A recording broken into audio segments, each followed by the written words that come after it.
It was a cool, gray morning in late October, the kind where fog hangs low enough to brush the tops of the pines, and the air feels thick with the promise of rain. In the quiet rural town of Maple Hollow, Pennsylvania, population just under 5,000, parents were waking their kids for school, packing lunches, zipping backpacks, and sending them out to meet the same yellow school bus they'd trusted for years. Bus 46. A big, aging 2007 Blue Bird, its paint fading and a small dent near the left fender from an old deer collision. Everyone knew that bus.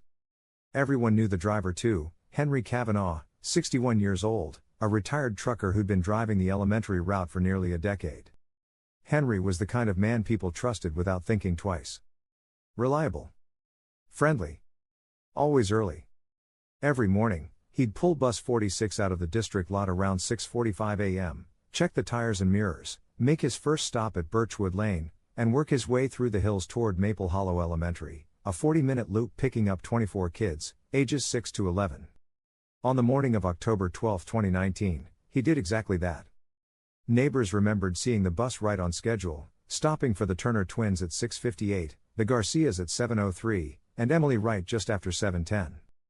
But at some point, between the last stop on County Road 9 and the school parking lot 3 miles away, bus 46, its driver, and all 24 children vanished. At first, no one panicked. Rural bus routes often ran a few minutes behind, winding roads, deer crossings, the occasional tractor. When bus 46 didn't arrive by 7:50, the principal, Diane Mercer, radioed Henry. No answer.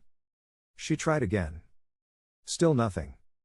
By 8:05, she called the district dispatcher, who confirmed the bus had left the lot on time. The old analog GPS tracker showed its last ping just outside Maple Hollow, near a stretch of forest called Ashwood Ridge. That was the last trace. When police cars rolled out toward the ridge, they expected to find a crash site. Maybe the bus had gone off the road, maybe it had tipped into a ditch. But when they got there were no skid marks, no broken branches, no sign of impact. And no tire tracks leaving the road, either. It was as if the bus had simply driven into the woods and disappeared. For the first few hours, the search was small. Local police, volunteer firefighters, and panicked parents gathered near the school.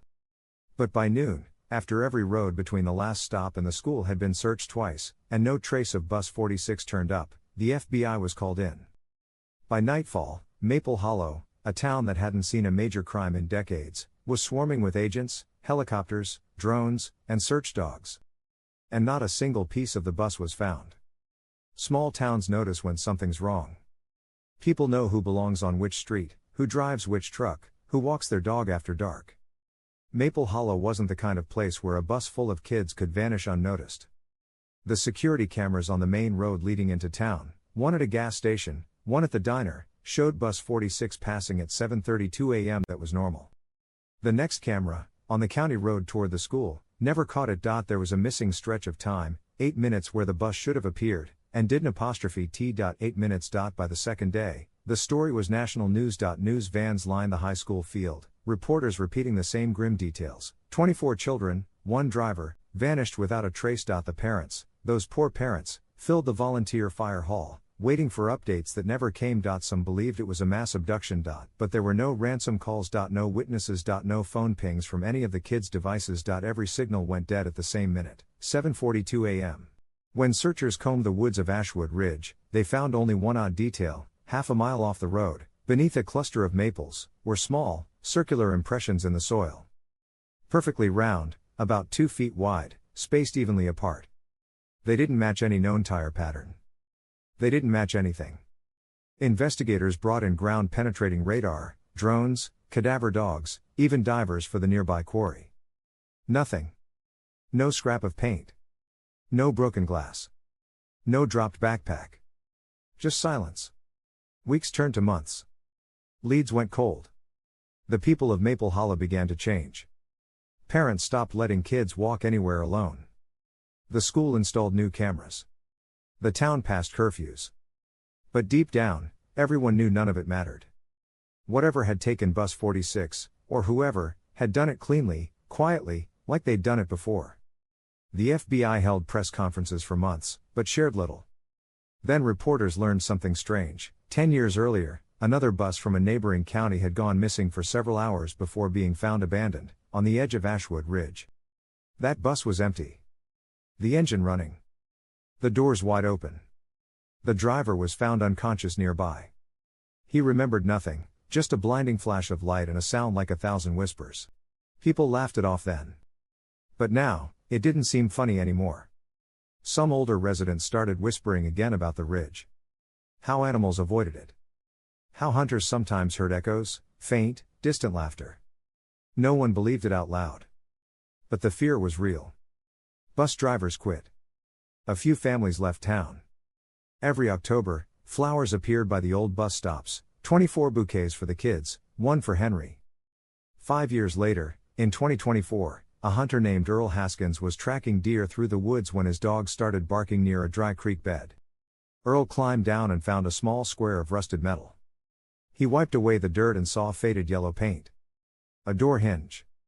The first confirmed piece of Bus 46. The find reignited the investigation. For 3 weeks, agents combed the forest again. And once again, nothing else surfaced. Almost as if someone had planted that one piece to remind everyone the story wasn't over. Investigators digitally reconstructed Henry's route using GPS, weather data, and security footage. That's when they noticed something unsettling. Every clock between the diner and the school, gas station cams, a passing truck's dashcam, even a farmhouse doorbell, showed a 1-minute discrepancy between 7:41 and 7:42 a.m., one missing minute across multiple systems. The same minute the bus's GPS cut out. Some called it a glitch. Others said it was impossible. But people in Maple Hollow still talk about that minute, the one that vanished right before the children did. The sheriff once mentioned another detail before going quiet about it. The night before the disappearance, some of the kids had told their parents they'd seen lights in the woods. The parents brushed it off, hunters, maybe. But one mother remembered her daughter saying, they moved like stars. Henry, too, had mentioned hearing a low humming sound during his early morning drives near the ridge. He thought it was electrical, maybe a substation. But there wasn't one there. Never had been. When investigators opened his locker at the depot, they found a small notepad. On the last page, in shaky handwriting, Henry had written, "If I don't come back, check the lights." Years passed. The town changed. The school built a new playground where the old bus lot used to be. But every October, the story came back, the missing bus, the 24 kids, the driver who vanished. For the families, the pain never dulled.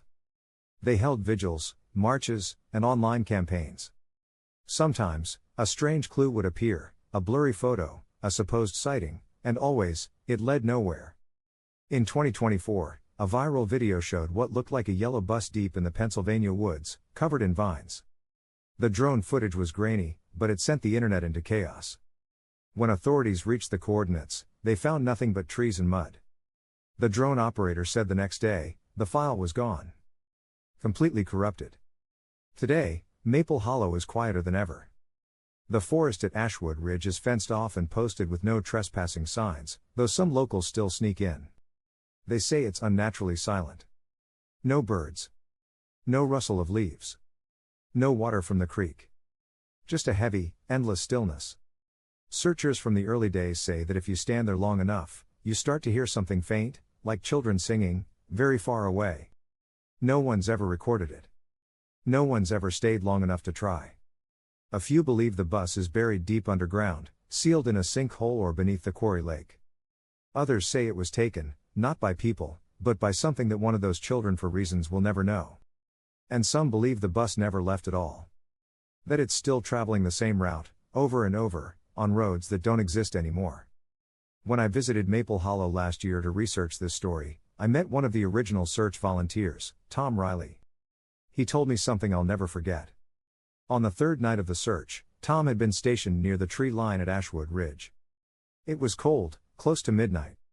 He was about to leave when he heard what sounded like an engine. Slow. Rhythmic. Like an idling bus. He turned toward the sound and saw 2 faint beams of light through the fog, headlights. And then, they vanished. He ran toward them, shouting Henry's name. But there was nothing there. Just tire-shaped impressions in the dirt. Not fresh. Not old. Like they'd always been there. The FBI officially closed the case in 2026, unsolved, presumed abduction. But in Maple Hollow, nobody believes that. They still say that on foggy mornings, especially near County Road 9, you can hear a distant engine hum, slow, steady, and sometimes, see shapes in the mist. A flash of yellow. A glimpse of laughter. And always, that faint hum. I don't know what happened to bus 46. Nobody does. But sometimes, when I'm driving early and the fog rolls in thick, I think about those kids, their backpacks, their chatter, the way they must have been joking and singing that morning. And I think about that last minute, 7:42 a.m., frozen in time. Whatever took them didn't just steal 24 children and a driver. It took something out of Maple Hollow itself. A piece of the world that never came back. And somewhere, maybe in the silence between the trees, maybe on a road none of us can see anymore, that yellow bus still rolls on. Headlights cutting through the fog. Full of voices that will never arrive.